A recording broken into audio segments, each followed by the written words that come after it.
तो पिछले एपिसोड में हमने देखा कि ब्लैक होर्न सिटी में जियावियन कुछ गुंडों से एक बिजनेसमैन की जान बचा लेता है। वो बिजनेसमैन जियावियन की पावर्स देखकर काफी ज्यादा इंप्रेस हो गया था और इसीलिए वो जियावियन को अपने साथ चलने के लिए कह देता है क्योंकि उनके पास काफी ज्यादा कीमती ट्रेजर मौजूद था और उन्हें इस बात का डर था कि रास्ते में हम पर किसी तरह की भी मुश्किल आ सकती है। साथ ही साथ वैसे भी उन्हें मालूम था कि जियावियन रास्ते में अकेले जा रहा है और अकेले जाना कुछ अच्छी बात नहीं। यहाँ जियावियन पहले तो इस ऑफर को रिजेक्ट करने वाला था, लेकिन तभी उसके मास्टर फौरन उससे कह देते हैं कि तुम्हें इस ऑफर को रिजेक्ट नहीं करना चाहिए क्योंकि ये बिजनेसमैन तुम्हारे बहुत काम आ सकता है। इसके बाद हम देखते हैं कि जियावियन भी अपने मास्टर की बात मानकर ब्लैक सील सिटी की तरफ रवाना हो गया था। अब आगे तो नेक्स्ट एपिसोड थॉमस की करवाट से शुरू होता है जहां जियावियन एक कैरियर में बैठकर सेल्फ कल्टीवेशन कर रहा था। वो जैसे ही अपनी कल्टीवेशन खत्म करता है तभी थॉमस वहां पर फौरन से आ गया था जो कि जियावियन से कहता है कि मुझे माफ करना, लेकिन मैं इंतजार कर रहा था कि कब आप फ्री होंगे ताकि मैं आपको दिखा सकूं कि हम किस तरफ जा रहे हैं। और ये कहते साथ ही हम देखते कि उसने जियावियन को एक मैप दिखाना शुरू कर दिया था। वो जियावियन को बताता है कि ये पूरी जगह नाइग्रा डोमेन है, यहाँ पर काफी तरह के पावरफुल लोग रहते हैं, लेकिन इसके बावजूद भी हम इस जगह पर जा रहे हैं। यानी कि वो ब्लैक सील सिटी की तरफ इशारा करते हुए बताता है कि हमें इस जगह पर जाना है और साथ ही साथ वो बताता है कि ये जगह केनान कॉलेज के काफी ज्यादा करीब है। और साथ ही साथ हम यहाँ पर देखते हैं कि बातों ही बातों में थॉमस ने एक ब्लैक लिस्ट का जिक्र कर दिया था जहाँ पर यहाँ के खतरनाक वॉरियर्स का नेम शुमार किया जाता है। ये सुनकर तो जियावियन भी काफी ज्यादा एक्साइटेड हो गया था, इसलिए वो उससे सवाल करता है कि क्या तुम जानते हो कि उस ब्लैक लिस्ट में सबसे टॉप रैंकिंग पर कौन आते हैं। ये सुनकर थॉमस कहता है कि पहली बात तो ये कि उस लिस्ट में आना ही बहुत बड़ी बात है, लेकिन सबसे टॉप रैंक्स की बात की जाए तो पहले दो का किसी को भी मालूम नहीं, क्योंकि वो लोग हमेशा से खुद को मिस्टीरियस तौर पर हिडन रखते हैं। पता नहीं क्यों वो लोगों के सामने नहीं आना चाहते,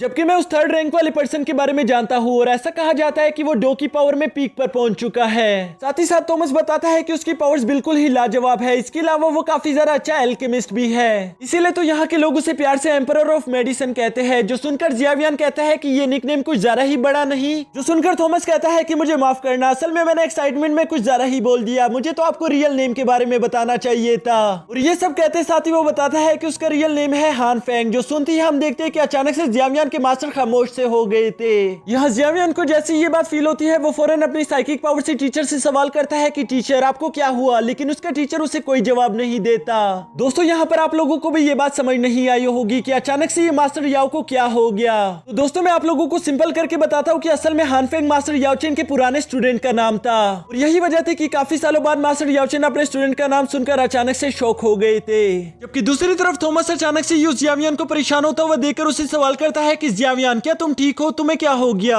जियावियन थॉमस को जवाब देता है कि नहीं नहीं कुछ भी नहीं हुआ, बस मैं तो कुछ सोच रहा था। अभी अचानक इन दोनों को रुकने का एक झटका महसूस होता है और साथ ही साथ इन दोनों को बहुत सारी आवाजें सुनाई दे रही थी कि बचाओ बहुत बड़ा तूफान आ रहा है। ये सुनकर जियावियन और थॉमस बड़ी तेजी के साथ अपने कैरेज से बाहर निकल कर आ गए थे और वो दोनों अपने सामने देखते हैं कि एक बड़ा सा तूफान इनकी तरफ ही तेजी से आ रहा है, जिसे देखने के बाद थॉमस फौरन अपने साथियों से कहता है कि जल्द से जल्द ट्रेजर की हिफाजत करो, इससे पहले कि तूफान उन्हें उड़ाकर ले जाए। यहाँ थॉमस की ये सारी बात सुनते ही हम देखते हैं कि उनके साथियों ने मिलकर वहाँ पर सारा मौजूद ट्रेजर एक जगह पर इकट्ठा कर लिया था, जिसके बाद वो बहुत सारी रस्सियों का इस्तेमाल करके उस ट्रेजर को बांधना शुरू कर देते हैं ताकि तूफान उन्हें उड़ाकर यहाँ से दूर ना ले जाए। जबकि दूसरी तरफ जियावियन अभी भी उस तूफान को काफी ज्यादा गौर से देख रहा था क्योंकि उसने इससे पहले कभी भी ऐसा तूफान नहीं देखा। अभी अचानक हम देखते हैं कि वो तूफान बड़ी तेजी के साथ थॉमस को उड़ाकर हवा में ले गया था, जिसकी वजह से जियावियन को भी मजबूरन उसे बचाने के लिए उसके पीछे जाना पड़ता है। जियावियन अपनी पर्पल विंग्स की मदद से उसे बचा तो लेता है, लेकिन वहाँ पर धुआं काफी ज्यादा फैल चुका था, जिसकी वजह से वो अपनी करवा को दोबारा देख नहीं पा रहा था। और इसी वजह से हम देखते हैं कि वो थॉमस को लेकर वहाँ नीचे मौजूद एक चट्टान के पीछे चला गया था ताकि वो थॉमस को होश में ला सके, लेकिन थॉमस तो होश में आने का नाम ही नहीं ले रहा था। तभी अचानक जियावियन को एक सोल की आवाजें सुनाई दे देती है जो कि कहता है कि प्लीज मुझे बचाओ। जियावियन उस सोल को वहाँ पर देखकर काफी ज्यादा शॉक हो गया था क्योंकि उसने अपने टीचर के अलावा कभी भी किसी सोल को नहीं देखा था। यहाँ साथ ही हम देखते हैं कि वो सोल काफी ज्यादा घबराया हुआ लग रहा था, ऐसा लग रहा था कि शायद वो किसी से अपनी जान बचाकर भाग रहा है। अभी अचानक हम देखते हैं कि उस तूफान में से एक बहुत खतरनाक डार्क शैडो वॉरियर निकलकर बाहर आ जाता है, जिसे देखकर वो सोल कह रही थी कि आखिर तुम हो कौन और तुम मुझे क्यों मारना चाहते हो, भला तुम्हारी मेरे से क्या दुश्मनी है। लेकिन हम देखते हैं कि वो शैडो वॉरियर उसे कोई भी जवाब नहीं दे रहा था, जिस पर उस सोल को भी काफी ज्यादा गुस्सा आ गया था। वो कहता है ठीक है, अगर तुम फाइट ही करना चाहते हो तो मैं भी तुमसे फाइट करूंगा, और ये कहते साथ ही वो उस पर अटैक करना शुरू कर देता है। लेकिन हम देखते हैं कि उस सोल का कोई भी अटैक उस शैडो वॉरियर को छू तक नहीं पा रहा था, जिससे हमें अंदाजा हो जाता है कि वो शैडो वॉरियर कितना ज्यादा खतरनाक और तेज है। यहाँ उस सोल को जैसे ये बात मालूम होती है कि मैं शैडो वॉरियर से जीत नहीं सकता, इसके बाद हम देखते हैं कि वो सोल फौरन से आगे की तरफ भागना शुरू कर देता है। लेकिन वो शैडो वॉरियर उसे वहां से इतनी आसानी के साथ जाने नहीं देने वाला था, इसलिए वो फौरन से अपने चेनसा का इस्तेमाल करते हुए उसे वहीं पर जमीन के साथ जगड़ देता है। यहाँ वो सोल काफी बुरी तरीके से जगड़ने के बाद उसे कहती है कि प्लीज मुझे माफ कर दो, मुझे यहाँ से जाने दो, मैंने तुम्हारा कुछ नहीं बिगाड़ा।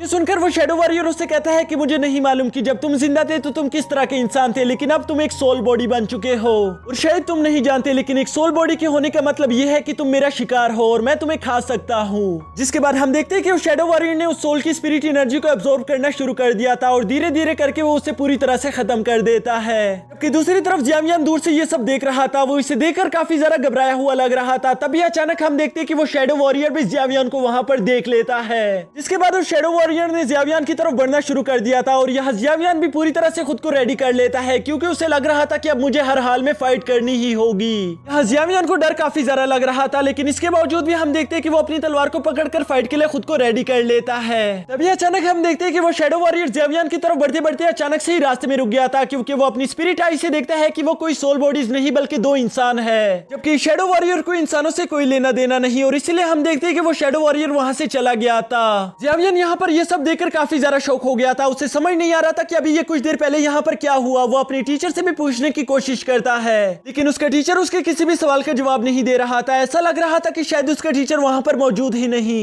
अब यहाँ जियावियान देखता है कि वैसे भी मसला हल हो चुका है, तो इसलिए वो थॉमस को उठाकर वापस करवा के पास आ चुका था, जिसके बाद करवा दोबारा से अपने सफर पर निकल चुकी थी। जियावियान यहाँ पर अपने कैरेज में बैठकर अभी भी उसी शैडो वॉरियर के बारे में सोच रहा था कि तभी उसके टीचर उसे बताते हैं कि वो जामा एम्पायर का एक हंटर है। मुझे जरा सा भी अंदाजा नहीं था कि वो यहाँ पर आ जाएगा, और इसके बारे में मैंने बहुत कुछ सुन रखा है कि ये बहुत ज्यादा जालिम और खतरनाक है। यहाँ अपने टीचर की बात सुनकर हम देखते हैं कि जियावियान के चेहरे पर थोड़ी सी खुशी आ गई थी, और वो खुश होते हुए कहता है कि मुझे बहुत अच्छा लगा कि आप सही सलामत हो, नहीं तो मैं काफी ज्यादा डर गया था कि पता नहीं आप इतने वक्त से बात क्यों नहीं कर रहे। इस पर हम देखते हैं कि मास्टर याओचेन उसके सामने आ गए थे, और वो उससे कहते हैं कि जियावियान अभी तक मैंने तुम्हें बहुत कुछ नहीं बताया। मैं उसी दिन का इंतजार कर रहा था कि किस दिन तुम बहुत ज्यादा स्ट्रॉन्ग हो जाओगे, ताकि मैं तुम्हें ये सब बता सकूं। और इसके बाद वो जियावियान को बताता है कि मैं सोल टेंपल से बिलोंग करता था, मेरी रियल बॉडी काफी ज्यादा पावरफुल थी, लेकिन एक धोखे के बाद मैं मरने की कगार पर आ चुका था, और मेरे पास और कोई रास्ता नहीं था सिवाय इसके कि मैं अपनी सोल को इस रिंग के अंदर कैद कर लूं, ताकि मैं इस दिन तक खुद को सरवाइव कर सकूं। और सच बताऊं तो मैं इस बात से काफी ज्यादा खुश भी हूँ, क्योंकि इसी वजह से मेरी मुलाकात तुमसे हो सकी, लेकिन अब मुझे एक रियल बॉडी की जरूरत है। ये सुनकर जियावियान कहता है मुझे आपकी पिछली लाइफ के बारे में कुछ नहीं मालूम, लेकिन मैं इतना जरूर जानता हूँ कि आप मेरे टीचर हो और आपने मुझे ये सब कुछ सिखाया है। अगर जरूरत पड़ी तो मैं आपके लिए अपनी जान भी दे दूंगा, और जहाँ तक आपके रीइंकार्नेशन का सवाल है तो मुझे जल्द से जल्द फॉलन हार्ट फ्लेम को हासिल करना होगा,